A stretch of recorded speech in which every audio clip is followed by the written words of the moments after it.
देवराजसेव्यमानपावनाग्रिपङ्कजं प्याल्ययज्ञसूत्रमिन्दुशेखरं कृपाकरं नारदादियोगिवृन्दवन्दितं दिगम्बरं काशिकापुरादिनाथ कालभैरवं भजे भानुकोटिभास्वरं भवान्दितारकं परं नीलकण्ठमीप्सितार्थदायकं त्रिलोचनं कालकालमम्बुजासमक्षशूलमक्षरं काशिकापुरादिनाथ कालभैरवं भजे शूलटङ्कपाशदण्डपाणिमादिकारणं श्यामकायमादिदेवमक्षरं निरामयं भीमविक्रमं प्रभुं विचित्रताण्डवप्रियं काशिकापुरादिनाथ कालभैरवं भजे भुक्तिमुक्तिदायकं प्रशस्तचारुविग्रहं भक्तवत्सलं स्थितं समस्तलोकविग्रहं विनिक्वनन्मनोज्ञहेमकिङ्किलीलसत्कटिं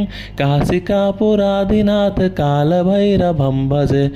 धर्मसेतुपालकं त्वधर्ममार्गनाशकं कर्मपाशमोचकं सुशर्मदायकं विभुं स्वर्णवर्णशेषपाशशोभिताङ्गमण्डलं काशिकापुरादिनाथ कालभैरवं भजे रत्नपादुकाप्रभाविरामपादयुग्मकं नित्यमाधुनीयमेष्टदैवतं निरञ्जनं मृत्युदर्पनाशनं करालदंष्ट्रमोक्षणं काशिकापुरादिनाथ कालभैरवं भजे अट्टहासभिन्नपद्मचण्डकोशसन्ततिं दृष्टिपातनष्टपापजालमुग्रशासनम् अष्टसिद्धिदायकं कपालमालिकाधरं काशिकापुरादिनाथ कालभैरवं भजे भूतसङ्गनायकं विशालकीर्तिदायकं काशीवासलोकपुण्यपापशोधकं विभुं नीतिमार्गकोविदं पुरातनं जगत्पतिं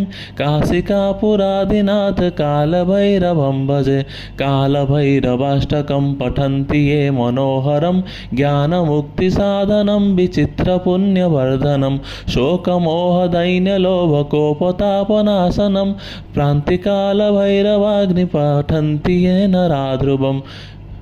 काशिकापुरादिनाथ कालभैरवं भजे काशिकापुरादिनाथ कालभैरवं भजे काशिकापुरादिनाथ कालभैरवं भजे ॐ